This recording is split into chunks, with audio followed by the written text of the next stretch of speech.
पहली बात तो भैया कौन आप हैं? हाँ। मतलब ये प्रश्न पर्सनल आपका है या किसी और के लिए? हाँ, क्योंकि हमारे यहाँ पर्सनल ही वार्ता होती, लोक व्यवहार की नहीं। इसमें कोई शर्माने की जरूरत नहीं। इसमें आपने लिखा व्यसन में डूब करके जो कुक्रिया करते हैं एवं उनसे होने वाली जो खराब परिस्थितियां वह कैसे ठीक हो। पहली बात, हम जो व्यसन करते हैं उसे हमें छोड़ना चाहिए, क्योंकि जिस आप खुद स्वीकार करते हैं कि व्यसन से प्रेरित होकर ही शास्त्र विरुद्ध आचरण हो रहा है, वो किसी भी तरह का कोई व्यसन हो, बहुत ध्यान से सुनो, इधर उधर नेत्र मत चंचल करो। सबसे पहले हम माने हुए व्यसन का त्याग करें, क्योंकि वो त्याग नहीं करोगे तो व्यसन में एक प्रमाद स्थिति पैदा करने की ताकत होती है। थोड़ी देर में ही वो एक ऐसे प्रमाद पैदा, आप कोई भी व्यसन करो तो वो व्यसन आपको उन्मत्त करेगा अपने प्रभाव से और प्रमाद स्थिति में लाके वो आचरण करवा देगा। हम पहले व्यसन को छोड़ें। दूसरी बात, जिसे हम जानते हैं कि ये कुत्सित क्रिया है, उस क्रिया को छोड़ें, यद्यपि है बड़ा कठिन। जैसे आपकी स्थिति है, आपने अपने आप को खोखला कर दिया। ये जो आपने कुक्रिया शब्द लिखा हो, आपका जो दर्शन अनुभव करा रहा है, अब आप लाख कोशिश करेंगे तो आपको बार बार मन प्रेरित करके परास्त करने की कोशिश करेगा, आपको ऐसी स्थिति पैदा करेगा कि आप फिर उसी क्रिया पे आ जाएं। पर एक बार हिम्मत करके आपको जलना होगा, तभी आप बलवान हो सकते हैं। बिल्कुल ठीक समझना, नहीं आपके आंतरिक बल को नष्ट कर दिया इस क्रिया ने, इस व्यसन ने आपको नष्ट, अब आपको बलवान हो, आप पुनः वैसे हो सकते हो। कितनी अवस्था है आपके शरीर की? है 30। कोई बात, अभी चांस है, अभी आप सुधर सकते हो।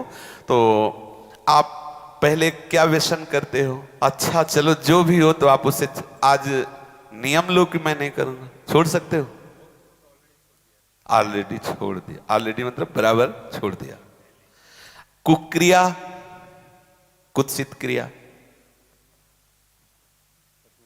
हाँ हम समझ रहे, परसल आप उसे छोड़ रहे हैं आज कसम खा के। नहीं, महीना पूरा होने में जो वो प्रमत्त स्थिति आएगी, वो सारी कसम असम खूंटी में टंगवा देगा, क्योंकि वो एक ऐसी उन्मत्तता होती, प्रमाद स्थिति होती है। किन्हीं लोगों के हृदय में ये धारणाएं भर दी गई हैं कि कोई एक थैली है ब्रह्मचर्य की, और जब वो ओवर हो जाती है तो वो हट जाती है, ऐसा धारणा बैठा। ऐसा नहीं है। जिन लोगों को ऐसा लगता है कि ये ब्रह्मचर्य रहा ही नहीं जा सकता, जिन लोगों को ये भावना है कि ये नष्ट ही हो जाएगा, कह रहे कि जैसे अपने लोग कसम खा लें कि हम ऐसा नहीं करेंगे, तो 2 दिन 4 दिन का जो आपका अभ्यास है वो तो आप रोकेंगे, लेकिन जब वो महीना 15 दिन होगा तो आपके अंदर फिर प्रमाद स्थिति आएगी। अगर उस स्थिति में आप क्रिया ना करें, कुछ दिन सह जाएं, तो उसका कुछ दिन जो आपका अभ्यास रहा है वो आपको भ्रष्ट करता रहेगा स्वाभाविक बिना क्रिया। तो आपको घबराना नहीं है, आप धीरे धीरे क्रमशः ठीक हो जाएंगे। इस विषय पे चर्चा हो चुकी है, पर आप इसमें कुछ प्राणायाम आवश्यक है। किसी योगी जो प्राणायाम के गुरु हैं उनसे आप मिल करके, क्योंकि हम तो वृंदावन के राधा आशिक हैं, हम ये फुस फसत सिखाते नहीं हैं, तो किसी योगी से प्राणायाम कुछ सीख लें। और कुछ व्यायाम, देहाती व्यायाम, जैसे दंड बैठक, दौड़ लगाना आदि को, मतलब हमारी प्राण शक्ति को थोड़ा सा व्यायाम के द्वारा एक बल मिलता है। और कुछ आहार नियंत्रण, कि हम इधर उधर की वस्तुएं ना खाएं, वो उसमें पड़े हुए हैं वीडियो में कि ये चीज ना, जैसे ब्रह्मचर्य में सहायक सावधानियां, ब्रह्मचर्य में सहायक भोजन, वो उसमें उसको विस्तृत रूप से आप सुन लीजिए और उससे धारण। मुख्य बात है चिंतन बदलना, ये सब गौड़ बात है, मुख्य बात है चिंतन बदलना। यदि हमारा चिंतन विषय लोलुप बना रहा तो चाहे जितना सात्विक भोजन करो, चाहे जितना आप नहाओ धो पवित्र व्यायाम सब, लेकिन आप रोक नहीं सकते, क्योंकि चिंतन है। चिंतन बदलना अति आवश्यक है। उसके बदलने के लिए सत्संग, शास्त्र स्वाध्याय, नाम जप तीनों आवश्यक है। सत्संग और शास्त्र स्वाध्याय और नाम जप, भले गृहस्थी में हो 30 मिनट अगर हम शास्त्र स्वाध्याय कर लें, मानो श्री स्वामी राम सुखदास जी की टीका जो की हुई गीता है, वो अमृत है साधकों के लिए।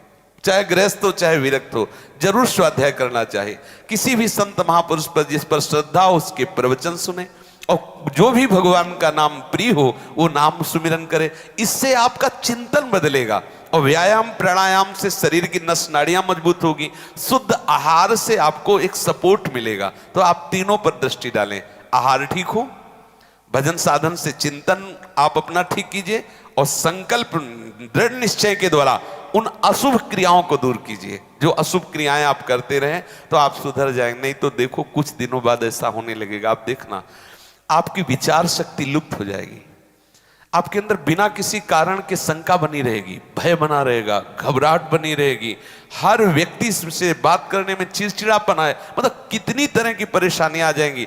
देखो हमें किसी से लेना देना थोड़ी है, तुम हमारे आत्मा हो तो हम आपको सुख पहुंचाने के लिए कह रहे कि आप पुष्ट बनो, आप बलवान बनो, गृहस्थी भी बनो, तो स्वस्थ और सुखमय जीवन व्यतीत करो। अब देखो अभी आपकी अवस्था क्या, 30 वर्ष की अवस्था का जो मनुष्य शरीर है वो पूर्ण स्वस्थ हष्ट पुष्ट होना। देखो आप ऐसे लग रहे हो जैसे बहुत आप चिंताग्रस्त हो, आप बहुत परेशान हो। इससे हुआ क्या, आपने खिलवाड़ कर लिया, तो इसलिए बात है। अब सावधान हो जाइए। बोलिए अब क्या बात, जो आज सुना उससे जीवन में धारण करो, ठीक है।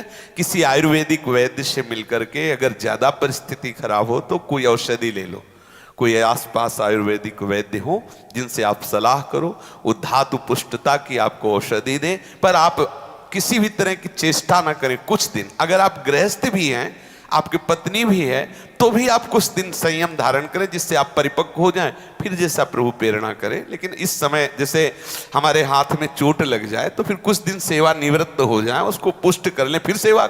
ऐसे ही गृहस्थ धर्म में भी यदि हम बहुत ब्रह्मचर्यहीन हो चुके हैं तो थोड़ा थोड़ा ब्रह्मचर्य का अभ्यास करके हम पुष्ट बने, तो फिर हम आगे गृहस्थ धर्म का निर्वाह कर सकते हैं। समझ रहे?